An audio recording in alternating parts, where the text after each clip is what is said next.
Përshëndetje dhe mirë se vini në podcastin e radhës Universitetit Mesdhetar të Shqipërisë, të organizuar nga Fakulteti Ekonomik.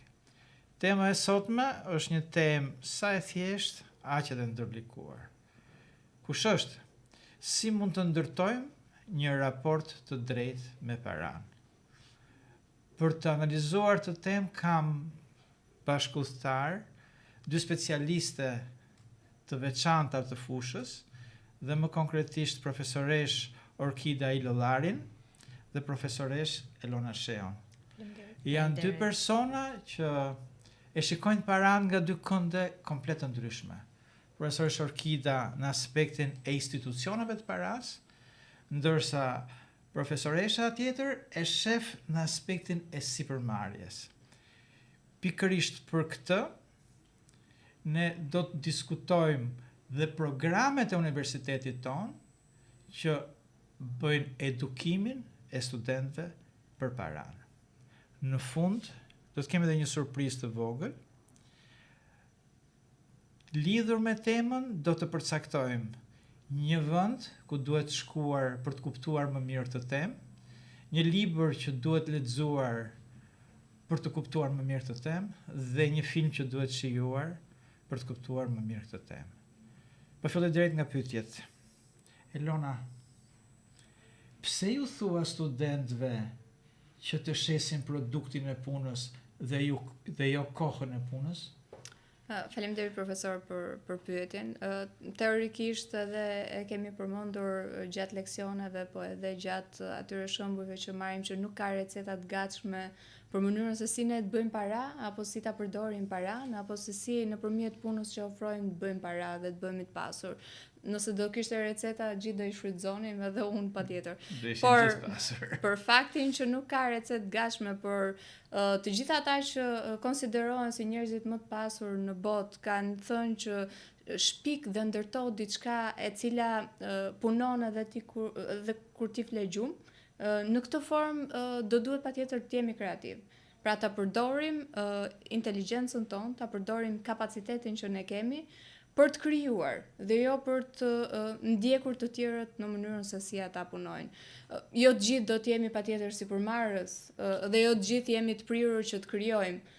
Por do duhet sipas aftësive që ka gjithsecili të përshtatemi vendit punës, të përshtatemi sipërmarrjes, të krijojmë produkte dhe shërbime të cilat punojnë për ne duke krijuar para. Dhe mos harrojmë një gjë që koha e punës ka një kufi. Produkti është një proces që përsëritet, rishitet. Evolon patjetër. Evolon patjetër, por nuk ka kufi. Profesor Orkida, a kanë frikë njerëzit nga bankat, apo është perceptimi im i gabuar ky? Faleminderit një herë për shëndetje profesor dhe për pyetjen. Unë do të thoja që njerëzit që nuk kanë ndjeni për bankat kanë frikë. Pra bankat nuk janë ajo kutia e zezë që ke frikë të afrohesh ose ke frikë të hapësh, por është pikërisht ai ndërmjetës financiar i cili ofron produkte që me atë çfarë dhe profesoresha tha pak më parë, ofron produkte financiare të cilat nëse ne i vëmë në funksion të veprimtarisë tonë financiare kthehen në të ardhura dhe në shërbime. Faktikisht ata që kanë frikë nga bankat nuk kanë dije për këto produkte që ofrojnë bankat. Por unë do ta cilësoja që në ditët e sotme ndoshta është gjenerata e tretë janë ata që nuk i afrohen sistemit bankar ose këtyre institucioneve, ndërsa pjesa tjetër e popullatës sot ka një urim mbi sistemin bankar, ka një urim mbi produktet bankare, ka një urim mbi produktet e reja të teknologjike, inovacione të bankave dhe më saktë studentët që neve kemi nëpër auditor, ndoshta në leksionet tona kur sa herë flasim mbi këto institucione, kanë informacione, dinë se si funksionojnë bankat, dinë se si funksionojnë teknologjitë e reja financiare. Pra do të thoja që nuk është më frikë, por është kthyer në një mjet i cili na ndihmon në veprimtarinë tonë financiare të jetës, por na ndihmon edhe në sipërmarrjen nëse dikush nga ne do ishte ose dikush nga studentët ose dikush nga individët ose nga popullata do ishte një sipërmarrës. Pra janë institucione të qëndësishme për sa i përket pjesë. Jam kurios të di si ka ndryshuar raporti i njerëzve me paranë me evolimin që ka pësuar vetë paraja. Pra, ka ndryshuar institucioni, këtë e kuptova, po njeriu në qëndrim e paran, duke ndryshuar institucioni, a ka ndryshuar? Absolutisht po. Pra, nëse do themi që deri ditët e kaluara ose vitet e kaluara njerëzit shkonin pranë sporteleve për të depozituar paran, për ta parë paran që shkonte në një vend të sigurt, sot transfertat po bëhen nëpërmjet platformave, nëpër banka, blerjet po bëhen nëpërmjet platformave. Pra njeriu ka ndryshuar në raport se si e përdor paran, format elektronike. Ke pjesa, nëse do ta ndajmë tek pjesa e investimit, nëse do të mbetemi në vendin ton, ka ndryshuar. Sigurisht nëse do ndajmë me pjesën e gjeneratave, kemi akoma gjeneratën e tretë, të cilët akoma e kursejnë me atë idenë për një ditë të caktuar, për një ditë të keqe. E pjesa e një dite të keqe presupozohet që ata kursimtarë të cilët i ngrin këtë para për një ditë të caktuar në jetën e tyre, për një moment të caktuar, por duhet të themi që për aq sa kemi vënë re për vendin ton, raporti me paran tek brezat e rinj ka ndryshuar. Pra nuk është se e ruajnë paran dhe e kursejnë paran, por kanë filluar ta riinvestojnë paran, ta shikojnë atë si një mjet investimi, ta shikojnë ata jo si një mjet kursimi, por si një mjet kursimi, investimi. Këtë gjë mundohemi dhe ne në Universitetin Mesatar të Shqipërisë, pranë në auditoret tona, t'u shpjegojmë të rinjve që paraja nuk duhet të jetë vetëm një qëllim në vetvete, por duhet të jetë pikërisht një objekt i cili të na sigurojë të ardhmen, të kemi një liri nëpërmjet asaj paraje. Pra, janë pikërisht këto lloj formash që në ditët e sotme qasja ka ndryshuar, sidomos ke të rinj, ke investimet që ata bëjnë në platforma të ndryshme, në moneda të ndryshme, pjesa elektronike, por duke ndarë gjeneratat, do të thoja që pjesa gjenerata e tretë nuk është se ka ndryshuar, nuk është se ka një qasje ndryshe, e ruan paran, e kursen paran, do ta shikojë pranë sistemit bankar, por pjesa e brezave të tjerë po evolojnë me teknologjitë e reja financiare, me format e reja të paras elektronike dhe nga pjesa tjetër e investimit të paras.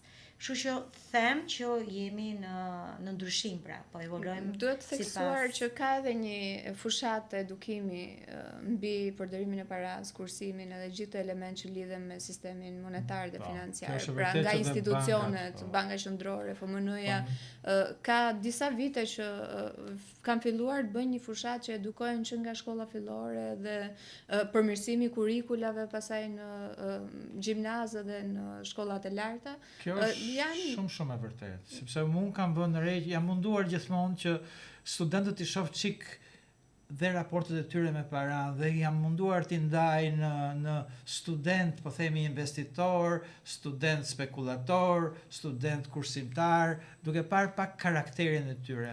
Dhe vëre që kanë filluar dhe studentët ta shohin tregun e investimeve të paras. Dhe kjo është një ndryshim shumë i rëndësishëm që ka sjell edukimi. Gjatë këtij viti, në fakt, kemi pasur studentë të cilët janë marrë realisht me investime në kriptovaluta, pra që realisht kanë investuar dhe kanë marrë pjesë tek ajo loja virtuale e bursës. Pra, fakti që kanë një buxhet në dispozicion nga AMF-ja dhe ALS-ja. Shumë interesante. Kanë marrë pjesë duke garuar me gjithë shkollat në Shqipëri, kanë arritur në një pozicion të caktuar investimi duke ponderuar atë portofolin e tyre të investimeve, duke patjetër ndryshuar maturitetet, riskun, sipërmarrjen. Pra kanë pasur një sens orientimi bazuar në njohuritë që ata kanë marrë në shkollë. Unë këtu do shtoj edhe një element që dal nga dal, e tha profesor Shorkida, sa më shumë rritet njohja, aq më shumë ikën frika. Dhe aq më shumë ikën dhe frika e riskut, sepse ajo që e mban njeriu që të mos investoj është shkalla e riskut. Kur ti rrit njohjen, ul riskun. Dhe pikërisht këtë bëjmë dhe ne nëpër auditoret tanë, që t'i shpjegojmë studentëve produkte që ofrojnë të institucione, të cilat janë produkte që duhet të jenë në funksionin e çdo individi sipërmarrës. Pra, nëse ne studentët arrijmë t'u shpjegojmë kush janë produktet e këtyre institucione financiare, çfarë është kredia, çfarë janë kartat e debitit, çfarë janë kartat e kreditit, çfarë është një overdraft, çfarë është një kredi konsumatore, pra nëse ata marrin dhe njohin gjithë termat dhe kushtet e çdo produkti, Ata e kanë shumë të thjeshtë nesër pas nesër në jetën reale të tyre që ata të kthehen dhe në sipërmarrjes dhe të investojnë. Pra nëse në brezat e kaluar unë dhe gjithmonë bëj dhe paralelizmat e brezave, kredia shikohej si një frikë, sot të rinjt nuk e shikojnë më kredin si një frikë, po e shikojnë si një formë investimi. Si një mundësi. Pra nuk është më kredia që diskutohet për shtëpi e cila na rrit mirëqenien, por është e parë dhe kredia se si funksionon në një investim. Pra duke i shpjeguar se çfarë është kredia që mund ta përdorësh ose më saktë në terminologjinë tonë që ne përdorim si një levë financiare. Pra nëse këta student ose kuptojnë, ne gjithmonë i referohemi dhe programeve që kemi në universitet, në fakultetin tonë të shkencave ekonomike, mundohemi të shpjegojmë studentëve jo vetëm se si funksionojnë këto institucione financiare, këto ndërmjetësa financiar, por duke hyrë thellë edhe në produktet e tyre, duke kuptuar realisht se si funksionon një produkt i cili nesër pas nesër do jetë një instrument i tij për një sipërmarrje të suksesshme. Gjithmonë duke pasur kujdes që paraja mos na kthehet në qëllim në vetvete, sepse ne duam të rrisim dhe të edukojmë, ose më saktë qytetarë të mirë, të cilën ta përdorin këtë para për të siguruar të ardhmen, lirinë e tyre dhe qetësinë e tyre. Këtu do desha të ndërhyja për një gjë. Pyetja e parë që më bën kur hyn klasë për London, zonë ja London e sipërmarrjes, më thon, "Profesor, do na bësh sipërmarrjes, do na bësh gjithë pasur", dhe është e vështirë të bësh dallimin e personit me para dhe të pasurit. Janë dy koncepte që s'kan lidhje me njëri tjetrin, dhe një nga objektivat e mia është që, shiko, i pasuri është tjetër gjë. Personi me para është tjetër gjë. Dhe ky është edhe elementi i hollë që ndan sipërmarrësin nga spekulatori. Unë nuk dua që studentët të bëhen spekulatorë, dua që të bëhen sipërmarrës. Elon, do më interesonte shumë të dinja pak më shumë raportin që ti ndërton me studentët duke ju shpjeguar paranë. Do me thonë, si e shohin studentët paranë? Në rat parë, duke qenë se jap edhe lëndën e tregjeve dhe institucione financiare, mundohem të kuptoj çfarë lloj investitori ata janë. Pra, sa frikë ata kanë nga risku që marrin. Se sa të gatshëm janë ata të investojnë në një titull financiar, sa i besojnë ata instrumentave të ri që kanë dalë apo kriptovalutave, sa i njohin në rat parë institucionet zyrtare që monitorojnë të gjithë këto lëvizje në sistemin financiar dhe sa njohin ata ndërmjetësit financiar në vetvete. Pra, duke u nisur nga ajo çka ne bëjmë në auditor, duke u nisur nga se si ata e prekin nëpërmjet praktikës dhe nëpërmjet këtyre debateve që zhvillohen, formën se si ata investojnë dhe të mbrohen, apo të gjitha ato koncepte teorike që ne marrim, do duhet i shpjegojmë konceptin e llojit investitorit. Pra, sa të gatshëm janë ata të marrin risk, apo do duhet shkojnë në një pozicion pune, të bëjnë atë punën që i caktohet, apo të dalin jashtë kornizave duke krijuar në mënyrë që t'i shtojnë vlerë atij investimi që ata kryejnë.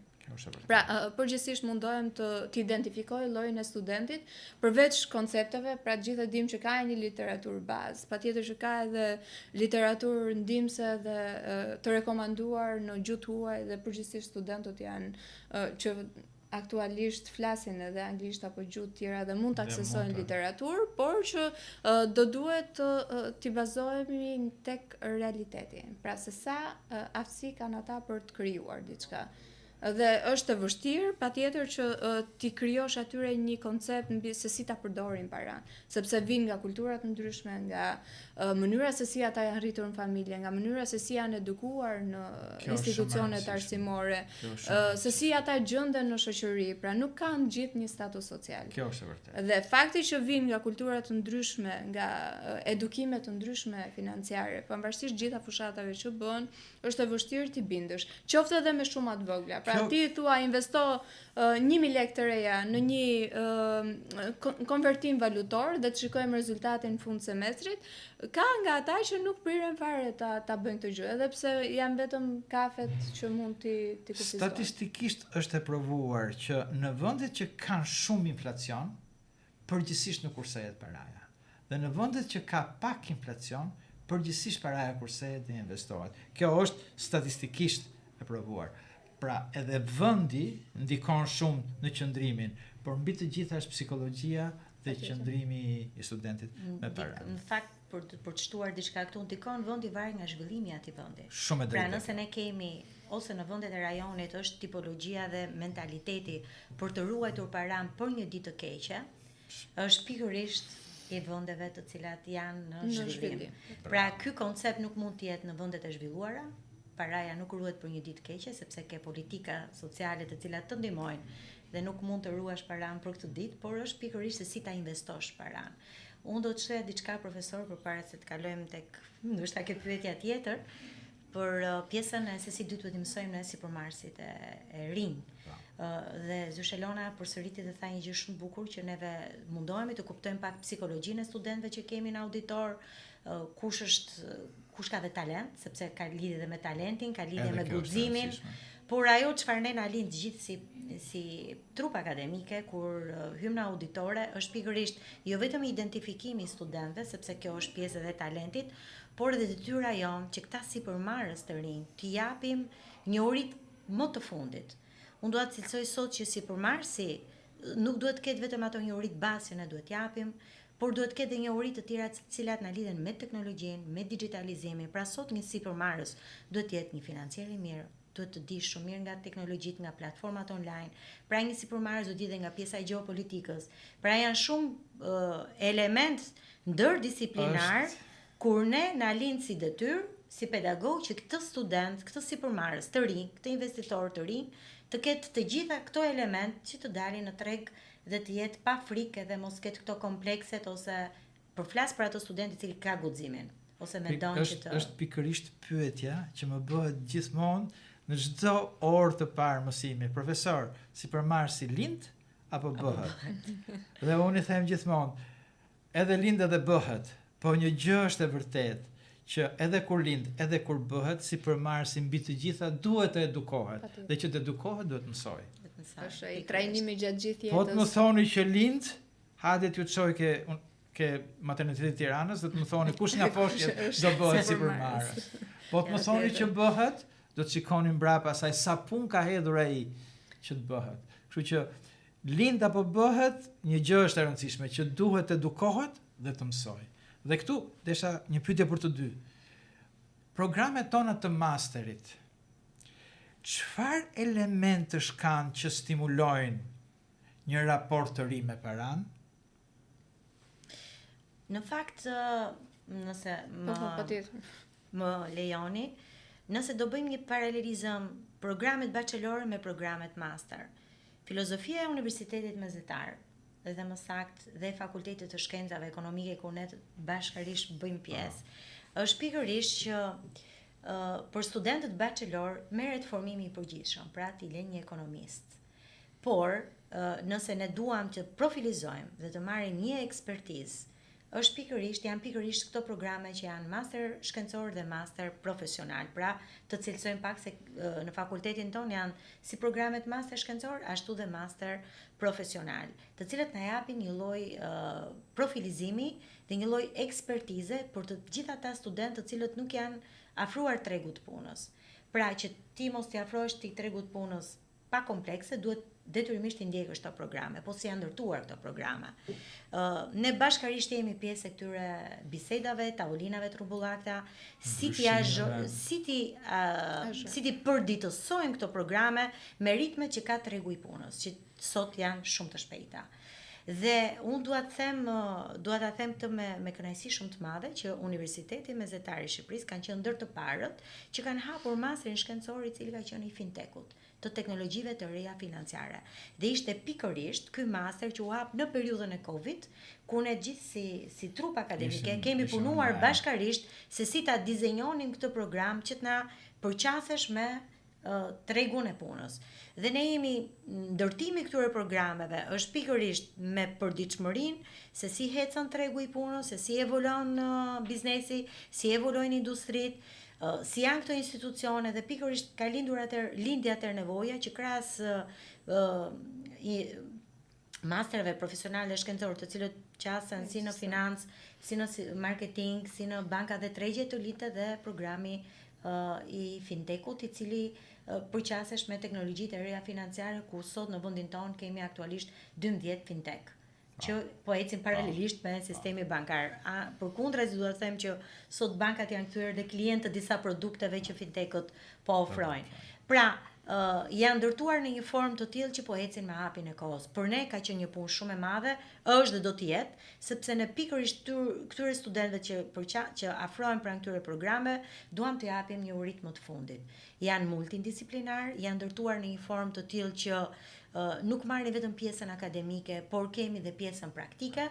Ne ecim dhe në bisedat tona, në takimet tona, në debatet tona, ne kemi drejtues nga tregu i punës, nga CEO të ndërmarrjeve private, ashtu kemi dhe drejtues nga ndërmarrjet publike, nga institucionet publike, ku marrim më të fundit e tyre, ku i përkthejmë në kurrikula dhe në silabuse.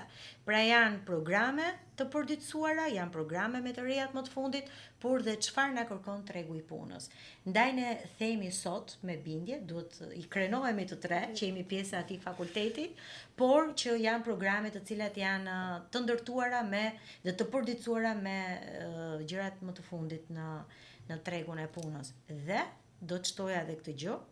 Në ato 14 javë që është një lëndë, nuk jemi vetëm ne që japim në auditor, por janë leksione të hapura, janë individ, janë specialistë që vinë dhe japin pjesën praktike dhe ndërthurin pikërisht të dijen praktike me dijen teorike që ne japim. Dijet e përdorshme. Elementi bazë kësaj forme të mësuari është që këto dijet i kemi të përdorshme. Dhe kemi vënë re që studentët janë shumë të kënaqur, kanë shumë pyetje kur vinë drejtues të këtyre institucioneve, pranë tyre kemi nga fintechu, kemi nga drejtues nga institucionet bankare, nga sipërmarrësit më të mirë në vend.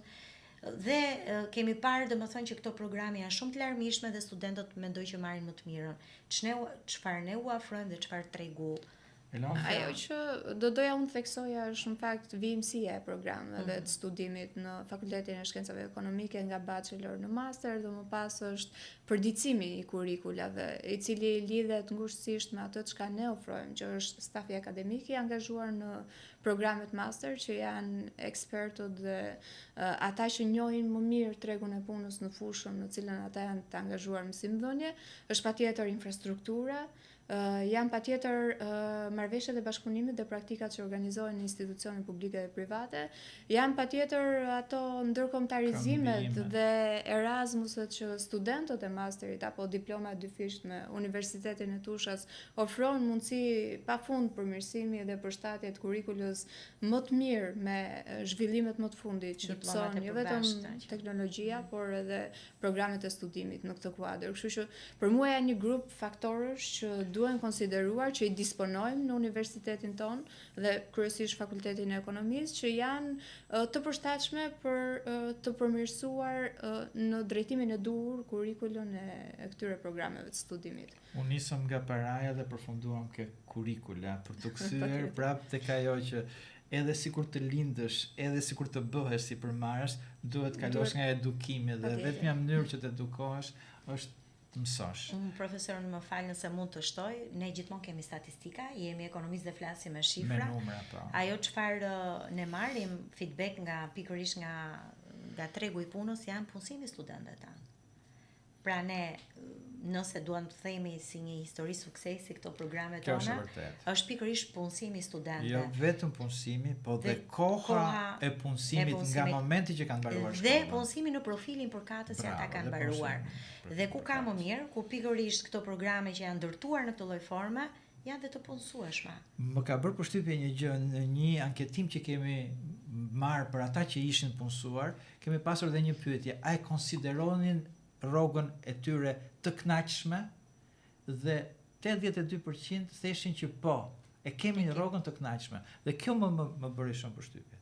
Tash jemi afër fundit dhe do vim tek ai kurioziteti. Dua nga profesoresha një vend ku duhet të shkojë dikush që të kuptojë raportin me paranë. Mund të them dy? Po të thuash ty, s'ka problem. Okej. I pari është, po ndoshta është aty ku prishet paraja. Po. Kush është? Las Vegas. Las Vegas. Po që nuk mund të them studentëve se prishet paraja, po do ndalesha në Monte Carlo. E kemi dhe afër. Dhe çdo student mund të shkojë dhe të shikojë dhe. Jam dakord. komportimin e paras. Ka shumë, por që tjeti për typshëm nga gjitha audienca është psikologjia e paras, se Morgan, kështu që është nga librat më të bukur për kthyer në shqip. Është një libër më të bukur. Mund ta kenë në bibliotekë. Unë do them një film, ka shumë filma që nga Ngjyra e paras, Ujku i Wall Streetit, po do ndalem ke një film që në fakt nuk është për paran, po tregon se si një marrëdhënie dashurore prishet nga qëndrimi i kundërt që kanë dy njerëz për paran. Filmi dedikohet një artiste shumë të madhe, që quhet Maria Callas, e luan Angelina Jolie. Dhe në këtë film, që është për jetën e saj, dua që shikuesi të vëre raportin që Maria Callas kishte me njerën më të pasur të botës të asaj koha, që quhej Aristotle Onassis. Raporti i Onassisit me Callasin është pasqyrë e dy konceptimeve dhe qëndrimeve të ndryshme ndaj paras. Faleminderit që ishit me ne. Faleminderit profesoresha. Faleminderit profesor. Faleminderit.